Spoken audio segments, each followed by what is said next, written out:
দর্শক, আপনাদের সবাইকে আমন্ত্রণ জানাচ্ছি চ্যানেল 24 এর নিয়মিত আয়োজন বিভাগীয় খবরে। ভিন্ন রকম সব সংবাদ নিয়ে আমাদের এই আয়োজন আপনাদের জন্য। আজকে আপনাদের জানাবো বরিশাল বিভাগের জেলাগুলোর খবর, আর সঙ্গে আছি আমি শরীফুল হক। তেলাপোকা আর ছারপোকার উপদ্রবে একেবারে অতিষ্ঠ ভোলার 250 শয্যা বিশিষ্ট হাসপাতালের রোগী এবং তাদের স্বজনরা। এই বিষয়টি হাসপাতাল কর্তৃপক্ষকে বারবার জানানো হলেও কোনো সদর তথ্য মেলেনি, এর কোনো প্রতিকারও হয়নি। রোগীর স্বজনরা এখন বলছেন, রোগী সুস্থ করতে এসে উল্টো তারাই অসুস্থ হয়ে যাচ্ছেন এই অবস্থায়। দ্বীপ জেলা ভোলার প্রায় 20 লাখ মানুষের স্বাস্থ্যসেবার একমাত্র ভরসাস্থল 250 শয্যা বিশিষ্ট জেনারেল হাসপাতাল। এখানে প্রতিদিন বিভিন্ন জেলার শত শত মানুষ চিকিৎসা সেবা নিতে আসেন। 2023 সালে হাসপাতালটির 6 তলা বিশিষ্ট নতুন ভবনের আনুষ্ঠানিক কার্যক্রম শুরু হয়। ঠিকমতো ময়লা আবর্জনা পরিষ্কার না করায় বিভিন্ন ওয়ার্ডের রোগীদের বিছানা থেকে শুরু করে সর্বত্র তেলাপোকা আর ছারপোকার অবাধ বিচরণ। যত্রতত্র এসব পোকার আক্রমণে দিশেহারা চিকিৎসা নিতে আসা মানুষ। সবচেয়ে ভয়াবহ অবস্থা হাসপাতালের শিশু ওয়ার্ডে। রোগীর কাপড় চোপড় থেকে শুরু করে খাবার দাবার সবকিছুই এদের দখলে। পরিস্থিতি এমন যে ছারপোকা আর তেলাপোকার আক্রমণ থেকে শিশু রোগীকে বাঁচাতে রাত জেগে পাহারা দিতে হচ্ছে স্বজনদের। রোগীর স্বজনদের অভিযোগ, সেবা নিতে এসে উল্টো ফিরতে হচ্ছে অসুস্থ হয়েই। বেড খুবই সংকট, একটা বেডে বাচ্চা রাখা দরকার একজন, সেই জায়গায় 3জন 4জন পর্যন্ত বাচ্চা রাখে। কিন্তু নার্সেরা কোনো পাত্তাই দিতেছে না, ওনাদের কাছে গেলে ওনারা কোনো কথার গুরুত্বই দেয় না। মানে ছারপোকা, তেলাপোকা এবং বিভিন্ন জীবাণুর কারণে বাচ্চা অসুস্থ করে বাড়িতে নিতে হবে, কিন্তু সুস্থ করে আমরা নিতে পারবো না। এবং এই ব্যাপারে অনেক কমপ্লেন করা হয়েছে, নার্সেরা বা এখানের ওয়ার্ড বয়রা কোনো গুরুত্ব দেয় না। হাসপাতাল মূলত হচ্ছে আপনার সুস্থর জন্য। এখন আমরা আইসা হাসপাতালে যা দেখতেছি, আরও সুস্থ রোগী আইসা অসুস্থর মতন। টয়লেটের অবস্থা আরও করুণ। নিয়মিত পরিষ্কার না করায় মানুষের ব্যবহার অনুপযোগী হয়ে পড়েছে। হাসপাতাল কর্তৃপক্ষকে জানানো হলে কোনো পদক্ষেপ নেয়নি বলে অভিযোগ রোগী ও স্বজনদের। শিশু ওয়ার্ডগুলোতে যদি ছারপোকা তেলাপোকার অবস্থা হয়, শিশুদের অবস্থা খুবই খারাপ হয়ে যেতেছে। এমন কি হচ্ছে, খাবার, টয়লেট, ওয়াশরুমগুলোতে তেলাপোকা ছারপোকার অবস্থা খুবই খারাপ এবং নোংরা অবস্থা। এত কিছু বলার পরও আমরা কর্তৃপক্ষকে, হাসপাতাল, কিন্তু তারা এটার ভিতরে কোনো গুরুত্ব দেয় না। তেলাপোকা পানির ভিতরে পড়ে, খাবারের ভিতরে পড়ে, তখন কি আমাদের না খাইয়া থাকতে হয়? এখন বাচ্চার কানের ভিতরে তেলাপোকা গেছে, সারা রাত বাচ্চা চিল্লাচিল্লি করছে। এটি পরিষ্কার রাখবো, পরিষ্কার রাখবো, তেলাপোকা মারার জন্য ওষুধ দিব, কিন্তু হেরা তো দেয় না।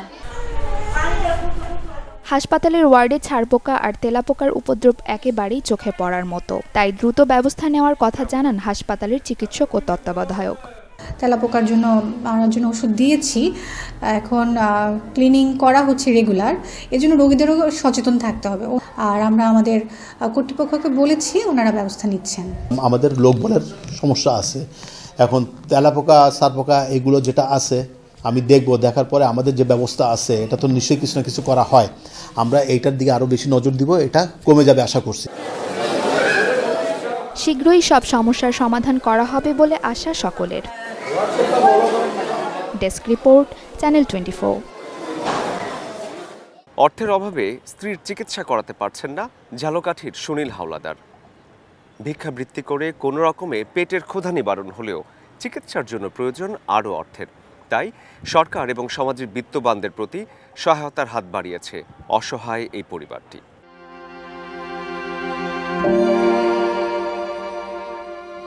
ঝালকাঠি শহরের পূর্বচাঁদ কাঠি এলাকার 50 ঊর্ধ্ব লক্ষ্মীরানী হাওলাদার বছরখানেক আগে স্ট্রোক করে অচল হয়ে গেছে শরীরের একটি অংশ। 4 সন্তানের জননী লক্ষ্মীরানীর একমাত্র ভরসা তার স্বামী সুনীল হাওলাদার। তিনি স্ত্রীর সেবা যত্ন করছেন। অসুস্থ হওয়ার আগে লক্ষ্মীরানী একটি ডায়াগনস্টিক সেন্টারে কাজ করতেন, আর স্বামীর ছিল পানের দোকান। দুজনে মিলে যা আয় করতেন তা দিয়ে ভালোই চলছিল। স্ত্রীর সেবা করতে গিয়ে সেই ক্ষুদ্র ব্যবসাও করতে পারছেন না তিনি। আমার স্বামী আমার ভালো ভাই দোকান চালিয়ে দিতে আমার সেবা যত্ন করে। এখন আমি আমি ব্যবসা বাণিজ্য সারিয়ে দিচ্ছি। আমার এই ওয়াইফকে আমি দেখাশোনা করি, আর ছেলে পাড়া আছে তারা কোনো খবর নেয় না। হ্যাঁ, তারা আমি আর কে আছে, হ্যাঁ যাবতীয় যা কিছু আমি করি। সরকারের কাছে ধনী ব্যক্তি গেছে সাহায্য চাই, আমি যেন ওই আমার ওয়াইফকে নিয়ে চলাফেরাকে খাইয়ে দিয়ে থাকতে পারি। স্বামী স্ত্রী প্রতিদিন রাস্তায় বের হয়ে মানুষের কাছে হাত পেতে যা পান তা দিয়ে কোনো রকমের জীবনযাপন করছেন। অসহায় পরিবারটির সহায়তায় সবাইকে এগিয়ে আসার আহ্বান জানান প্রতিবেশীরাও। এরকমের স্বামী পাওয়া আজকালকে অনেকই ভাগ্যের ব্যাপার, কারণ ইত্যাদি হ্যাঁ যত যা আছে কাম কাজ করার সবই হ্যাঁই করে, এই যত্ন যত্নি বাথরুমে নেওয়া, খাওয়ান দাওয়ান, গোসল করা সব হ্যাঁই করে, অনেক ভালোবাসে আর কি। আমাদের সমাজে যারা একটু বিত্তবান ব্যক্তি আছেন বা যারা মানে সরকারিভাবে আপনাদের মাধ্যমে, আপনারা যারা সংবাদকর্মী আছেন এদের মাধ্যমে সরকারি যদি কোনো অনুদানের ব্যবস্থা করা যায় তাহলে আসলে মনে হয় যে এই অসহায় ব্যক্তি দুইজন ব্যক্তি অসহায়, দুইজনের ক্ষেত্রেই অনেকটা হয়তো একটু সাহায্য সহযোগিতা হয়। একটা মানুষ আসলে কতটা অসহায় হইতে পারে এই দুইজন ব্যক্তিকে না দেখলে আসলে বোঝার উপায় নাই। এজন্য আমি আমার পক্ষ থেকে, আমার তরফ থেকে আমি সবার প্রতি উদাত্ত আহ্বান করব এবং আপনাদের মাধ্যমে সরকারের কাছে আমি আহ্বান জানাবো, যদি যার যতটুকু সামর্থ্য আছে যদি একটু চেষ্টা করেন, সবাই যদি একটু একটু সহযোগিতার হাত বাড়ান, এই ফ্যামিলিটা লক্ষ্মী দিদি এবং সুনীলদা দুইজনই হয়তো একটু ভালো থাকতে পারে। আমি সকলের কাছে আহ্বান জানাবো তাদেরকে সহযোগিতা করার জন্য, যাতে তারা শেষ জীবনে ভালোবাসার দৃষ্টান্ত স্থাপন করে যেতে পারে এবং ভালোভাবে চলতে পারে। সরকার ও বিত্তবানদের সহায়তায় আবারও স্বাভাবিক জীবন ফিরে পাবেন লক্ষ্মী রানী, এমনটি আশা সবার। Desk report, channel 24। এই শীতে সবজির বাজারে স্বস্তি ফিরলেও অস্বস্তি বেড়েছে মাছের বাজারে। প্রায় সব ধরনের মাছের দামই বেড়ে গেছে দ্বিগুণেরও বেশি, আর পাশাপাশি জাতীয় মাছ ইলিশের আমদানিও বাজারে একেবারেই কম। এই অবস্থায় দেশে মাছের যোগান ঠিকঠাক রাখতে পোনা সংরক্ষণে সরকারের আরও উদ্যোগী হতে আহ্বান জানিয়েছে সাধারণ মানুষ এবং ব্যবসায়ীরা। এই শীতে সবজির বাজারে কিছুটা স্বস্তি মিললেও মাছের বাজারে কিন্তু এখনও সেই স্বস্তি মেলেনি, বরং শীত আসায় আরও কিছুটা অস্বস্তি হয়েছে। এই জন্য বর্ষার সময় কিন্তু নদীতে মাছ থাকে, যার ফলে বাজারেও কিছুটা মাছ দেখা যায়, কিন্তু এই শীতে কিন্তু নদীতেও মাছের যেমন সংকট রয়েছে, বাজারেও তেমনটি সংকট রয়েছে, যার কারণে বরিশালে যে মাছের বাজার রয়েছে সেই মাছের বাজারে এসে আমরা তেমন কিন্তু মাছের সমারোহ যেমন দেখিনি, মাছের দাম তেমন বেশি দেখেছি এবং বিক্রেতারা বলছেন যে ক্রেতারও সংকট রয়েছে, অর্থাৎ মাছের দাম বেশি থাকায় সাধারণ যে ক্রেতা তাদেরও কিন্তু উপস্থিতি কম রয়েছে এবং সব কিছু মিলিয়ে মাছের দাম বেশি, মাছ কম, এবং এই অবস্থায় ক্রেতা বিক্রেতা দুজনেরই অনেকটা হতাশা প্রকাশ করেছে। আমরা একটু প্রথমেই জেনে নেওয়ার চেষ্টা করি যে মাছের দাম কেমন যাচ্ছে, কোন মাছের কত দাম। এই যে এইটা হচ্ছে নদীর বোয়াল, এটা 1100 থেকে 1200 টাকা কেজি, আর রিডা মাছ আছে 1200-1300 টাকা কেজি রিডা মাছ, আর এইখানে আছে আপনার চিংড়ি মাছ 1500-1600 টাকা কেজি, আর এটা যে কোরাল মাছ 800-900-1000 টাকা কেজি আছে, আর এইয়া হাঁসরা মাছ আছে বিভিন্ন ধরনের মাছ, এইয়া 500-550-600 টাকা কেজি বেচছে। বিভিন্ন ধরনের আছে আপনার তুলাডাটি আছে, রিডা মাছ আছে, কোরাল আছে, আর চিতল মাছ আছে, চিংড়ি আছে, বিভিন্ন ধরনের মাছ। হাঁসরা মাছ এই বাড়িতে আমরা বেচি 550-600 টাকা কেজি। এটা কত আধা কেজি হইবে না, একটু কম হইতে পারে। ইলিশ মাছ বুঝছেন, এটা আপনার 900 টাকা কেজি, 850। এটা আপনার ইলিশ বর্তমান এটা 250 গ্রাম সাইজ, এটা 700 টাকা কেজি, আর এইটা আপনার 400 গ্রাম সাইজ, আপনার এটা 950 টাকা কেজি। কয়েকদিন মধ্যে আপনার কালকে যা মোটামুটি একটু মোটামুটি আনলে আইজিটা একটু বাড়ছে। মৌসুম তো মাঘ মাস পড়ছে, এখন আবার একটু ইলিশটা দেখা যাচ্ছে উজানের পানিতে, এখন আবার একটু মাছটা একটু বেশি, দাম একটু কম। 400 গ্রামের মাছ মনে করেন 900 টাকা কেজি কেনা যায়, ভালো 1 নম্বর মাছ। 500 গ্রামেরটা 1600, 1550 এরম। কেজির মাছ একটু বেশি, যত বড় মাছ খুব কম, ছোটো মাছটা একটু আমদামি বেশি। উজানের পানিতে নগদ পানি ঠেলা দিচ্ছে তো, মাঘ মাসে এমনি একটু মাছ পড়ে ভালো। মাছের এমন সংকটে মাছের দেশ, নদীর দেশ সেই বরিশালে এখন কিন্তু মাছ আমদানি করতে হচ্ছে বিদেশ থেকে। ইন্ডিয়া, জাপান, ওমান সহ বিভিন্ন দেশের মাছ এখন পাওয়া যাচ্ছে বরিশালের বাজারে, এবং এখানে ইলিশ পুঁটি নামেও মাছ বিক্রি হচ্ছে এবং চাপিলা, সুরমা সহ নানান মাছ আসছে। বিক্রেতারা বলছেন যে মাছ নেই, ক্রেতাদের চাহিদা পূরণ করতেই কিন্তু তারা বাধ্য হয়ে এই মাছগুলো আনছেন বরিশালের বাজারে। জনগণ যাতে মনে করতে না আমাদের দেশে যা আছে এই আমরা খাইতে পারতে আছি, তাহলে এই মাছ তারা কিনতে না। তারা অন্য অন্য মাছ কিনতে পারে না বিধেই তো এই মাছগুলা ইম্পোর্টাররা আনে, বিভিন্ন বাজারে বিভিন্ন আড়তে বিক্রি হয়। স্থানীয় মাছ বাড়ানোর জন্য সরকারের দ্বারা একটু আবেদন থাকবে, এই যে আপনি বঙ্গোপসাগরে বর্তমানে টুলিং জাহাজ হয়েছে, তারা ছোট ছোট 15টা পর্যন্ত কাছেই মারিয়ে ফেলায়। কিছু বাদা জাল আছে, কিছু নেট জাল আছে, এগুলো যাতে মনে করেন আইন ব্যবস্থাটা একটু কড়া করে, তারা যাতে ভালোভাবে যাতে এইটা নির্মূল করতে পারে, তাহলে এই বাইরের দেশের মাছ তো লাগে না। এখন এগুলো নির্মূল করতে পারতে আসে না।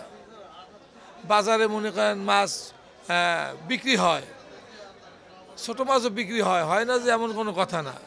এগুলো ভালো করে চেক দিতে হইবে, আইন ব্যবস্থা একটু কড়া করতে হইবে, তাইলে হয় মাছটা একটু নদীতে সাগরে বিভিন্ন জায়গা একটু মাছটা বড় হওয়ার সুযোগ থাকবে, একটু নদীতে আমদানি বাড়লে জনগণের যে চাহিদা এটা পূর্ণ হইবে। মাছ কিনতে এসে হতাশা প্রকাশ করছেন ক্রেতারা, বলছেন মাছ সহ অন্যান্য নিত্যনৈমিত্তিক দ্রব্য কিনতে গিয়ে তাদেরকে কিন্তু বিপাকেই পড়তে হচ্ছে। যদি পরিবারের বাইরে দু একটা অন্য মেহমান আসে তাহলে কিন্তু তাদের আরও বিপাকের মধ্যেই পড়তে হয়। বাইরের মাছগুলো যে ওইগুলো একটু দাম বেশি, যেগুলো নর্মালি যে সময় থাকার কথা দেখেন 500 টাকা, এগুলো 700 টাকা কেজি এরকম আর কি। এর মনে করেন মাছ কিনতে আইসি, একটা মাছ কিনলে একজন মেহমান আসলে 2-3 হাজার টাকা চলে যায়, একটা মেহমান মাঝে 5-6 হাজার টাকা চলে যায়, ঠিক আছে। মাছ কিনাই দুষ্কর হয়ে গেছে, মেইন সমস্যা হলো এই জায়গায় এখন আমাদের। ক্রেতা বিক্রেতারা বলছেন যে মাছের যে অবস্থা এখন, বিশেষ করে নদী এবং সাগর, কোনো জায়গায় কিন্তু তেমন একটা মাছ পাওয়া যায় না। বিশেষ করে নদীতে এবং সাগরে সূক্ষ্ম জাল ব্যবহারের জন্য ছোট ছোট যে মাছের পোনা, ডিম এগুলোও ধ্বংস হয়ে যাচ্ছে। এই পরিস্থিতি থেকে উত্তরণের জন্য মৎস্য অধিদপ্তর সহ সরকারকে উদ্যোগ নিতে হবে যেন এই মাছ সংরক্ষণ করা যায়। ডিম এবং পোনা যেগুলো একেবারে ছোট, সেগুলোকে সংরক্ষণ করতে হবে, তাহলেই স্থানীয় মাছের উৎপাদন বৃদ্ধি সম্ভব হবে এবং মানুষ তার পাতে মাছ পাবে। কাউসার হোসেন রানা, চ্যানেল 24, বরিশাল। শুটকি তৈরির প্রয়োজনীয় মাছ না পাওয়া, অনুন্নত যোগাযোগ ব্যবস্থা, পাশাপাশি সুপেয় পানি এবং স্যানিটেশন, এ সকল সমস্যায় জর্জরিত বরগুনার শুটকিপল্লীর জেলেরা। এসব কারণে বরগুনার আষাঢ় চরে বসবাসরত শুটকি জেলেদের চোখে মুখে এখন হতাশার ছাপ। উপকূলীয় জেলা বরগুনার তালতলী উপজেলার আষাঢ় চর। এ চরে প্রতি বছর মৌসুমী সংসার গড়ে তোলেন দূরদূরান্ত থেকে আসা জেলেরা। সাগর ও নদী থেকে ভোল কোরাল, রূপসা, বাইন, ছুরি, লইট্টা, পোয়া, ফ্যাসা, তপসি, বৈরাগী, ফাইলসা সহ নাম না জানা আরও অনেক মাছ শিকার করে প্রাকৃতিক উপায়ে শুটকি তৈরি হয় এ চরে। মৌসুম শেষে যে আয় হয় তা দিয়েই বছরের বাকি দিনগুলো টেনে টুনে চলে তাদের। প্রতি বছর এমন সময় জেলে ও শুটকি ব্যবসায়ীদের পদচারণায় সরগরম থাকে শুটকিপল্লীটি, কিন্তু এবছর পর্যাপ্ত মাছ না থাকায় হতাশ জেলেরা। মাছও কম, মার্কেটও খারাপ, সব দিক মিলিয়ে আসলে এবছর হাসার শুটকিপল্লীতে ব্যবসার কি মন্দা যাইতেছে। গত বছর মাছের কামের চাপের কারণে ঠিকমতো খাওয়া দাওয়া করতে পারি নাই, আর এবছর কইতে গেলে হুইয়ে বইয়েই দিন কাটাইতেছি। এখন খলাই মাছ নাই, তো মাছটা সব পরে কিছু না, মগ হিমকেম হয় না।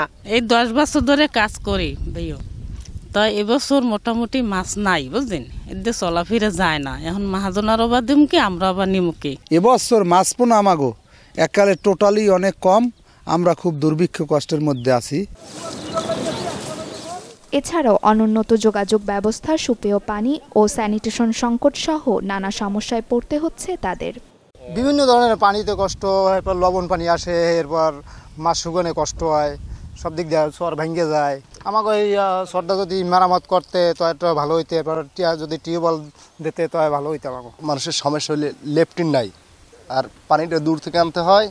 দ্বিতীয় কথা হইলে এখানে মানুষ আগেও জঙ্গলে, বুঝতে পারছেন, তারপর উঠতে কষ্ট, যাইতে কষ্ট, রাস্তাঘাট তো অবস্থা তো দেখেন। আমি ইতিমধ্যে কথা বলেছি স্ব ডিপার্টমেন্ট যারা এই কাজগুলো করেন তাদের সাথে, যাতে সেখানে এই ফ্যাসিলিটিটা করা যায় এবং যাতে নির্বিঘ্নে কাজ করতে পারে। আমাদের মৎস্য ডিপার্টমেন্টে একটা শুটকির উপর একটা প্রকল্প আসার কথা, এটা এখনো অনুমোদন হয়নি। এটা হলে হয়তো আরও ভালোভাবে তাদের পেট্রোনাইজ করা সম্ভব হবে।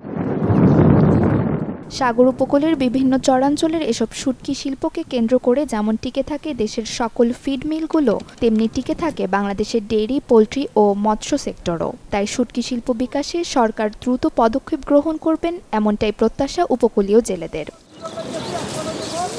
Desk report, channel 24। দীর্ঘ প্রবাস জীবন কাটিয়ে নিজের অভিজ্ঞতাকে কাজে লাগিয়ে দেশে ফিরে আক্কাস আলী আজ একজন সফল উদ্যোক্তা। নিজের অভিজ্ঞতায় তিনি প্রতিষ্ঠা করেছেন একটি ফাইবার বোট মেরামত এবং নির্মাণ কারখানা। আর এই কারখানায় নিজের পাশাপাশি সৃষ্টি করেছেন আরও বহু মানুষের কর্মসংস্থান। পাশাপাশি তিনি স্বপ্ন দেখেন ভবিষ্যতে আরও নতুন নতুন উদ্ভাবনের। দীর্ঘ 7 বছর প্রবাস জীবন শেষে দেশে ফিরে নিজেকে গড়ে তুলেছেন একজন সফল উদ্যোক্তা হিসেবে। কথা বলছি পটুয়াখালীর কলাপাড়া উপজেলার রজপাড়া গ্রামের সফল উদ্যোক্তা মোহাম্মদ আক্কাস আলীর কথা। এখানে নৌবাহিনী সহ পুলিশ, এছাড়াও যে ফাইবারের যে স্পিড বোট রয়েছে সেগুলিতে এখানে মেরামত সহ নতুন বোট তৈরি করছেন তিনি। চলুন তার মুখেই শুনি তার এই কাজে প্রেরণা এবং এই কাজে আসার আসলে কি কারণ ছিল। অনেক কষ্টের বিনিময়ে কাজ শেখার পরে সৌদি আরব থেকে একটা প্রস্তাব পাই। প্রস্তাবের মাধ্যমে আমি সৌদি আরবে যাই। সৌদি আরবে 7 বছর ফাইবারের কাজ করি। এখন 7 বছর পরে চিন্তা করলাম যে আসলে আমি এই কাজটা দেশে যাইয়া করি, দেশে কাজে লাগাই। সেই উদ্দেশ্য করে 7 বছর পরে চলে আসি। চলে আসার পরে আমি এই ছোট শুরুতে একটা ওয়ার্কশপ দেই, শুধু রিপেয়ারের, ইঞ্জিন রিপেয়ার এবং বোট রিপেয়ারের কাজটা শুরু করি। এরপর ওখান থেকে আরও অনেকে উৎসাহ দিল যে না আপনি আরও আগাই দিতে পারবেন, আরও ভালো ভালো বোট করতে পারবেন। আমি নিজে বোটগুলো বানাচ্ছি সম্পূর্ণ, আমি নিজে মডেল করে এবং নিজে ডিজাইন, নিজে ইঞ্জিনিয়ারিং করে সম্পূর্ণ আমি বানাচ্ছি। নৌকা বানানোর পরে আবার চিন্তা করলাম যে পার্কে টার্কের জন্য কিছু প্যাডেল বোট বানানো চিন্তা ভাবনা করলাম, আবার প্যাডেল বোট বানালাম। তারপরে এই পাশাপাশি অনেকগুলো ইটভাটা আছে, ইটভাটার পাখাগুলো, পপুলারগুলো, কানেকশনগুলো একটু ফাইবারের, অনেক দূর থেকে তারা আনতো। তো এখন আমার এখানে তৈরি হয়েছে বলে তারা আমার কাছ থেকেই নেয়।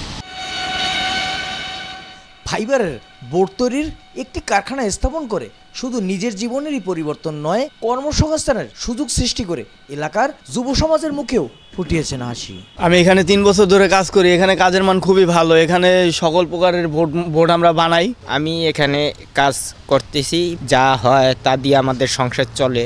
আমাদের এই জায়গার মাধ্যমে আরও আমাদের এলাকার 10টা মানুষের কর্মসংস্থান তৈরি হয়েছে। আমি ইনশাল্লাহ এবারে ডিগ্রি পড়তেছি। আমি পড়াশোনার পাশাপাশি এই জায়গায় দেখাশোনা করি মাঝে মাঝে, আল্লাহর রহমতে এখন খুব ভালো আছি। নতুন বোট তৈরি করি, নৌকা তৈরি করি, তারপরে পার্কের যাবতীয় খেলনা এগুলো তৈরি করি। দেশে ফিরে এমন উদ্যোগ শুধুমাত্র উদ্যোক্তার জীবনই বদলাতে নয়, বরং পুরো এলাকার আর্থসামাজিক অবস্থার উন্নয়নেও রাখছে বড় ভূমিকা। এই ধরনের উদ্যোক্তাদের বিসিক শিল্পনগরীর পক্ষ থেকে সার্বিক সহযোগিতার আশ্বাস দিলেন এই কর্মকর্তা। আমরা সর্বপ্রথম যেটা করব, ওই কারখানাটাকে আমরা বিসিকের নিবন্ধনের আওতায় নিয়ে আসব। এবার উনি যদি কোনো অর্থনৈতিক সহযোগিতা বা ঋণ বা এই ধরনের কোনো কার্যক্রম আমাদের কাছে সহযোগিতা চান, আমরা সেক্ষেত্রে ওনাকে হয়তো সহযোগিতা করার চেষ্টা করব। আর যেহেতু এটা একটি সম্ভাবনাময় শিল্প, আমাদের নদীমাতৃক এলাকায় ফাইবারের বোট, স্পিড বোট কিংবা অন্যান্য জলযান সেটার এদিকে চাহিদা রয়েছে, তাই এটা একটি সম্ভাবনাময় শিল্প হিসেবে আমরা এটাকে ধরতে পারি। এ ধরনের উদ্যোগ যদি সারা দেশে ছড়িয়ে পড়ে, তবে প্রবাসীদের নতুন স্বপ্ন এবং উদ্যোক্তা হওয়ার পথ আরও উজ্জ্বল হবে।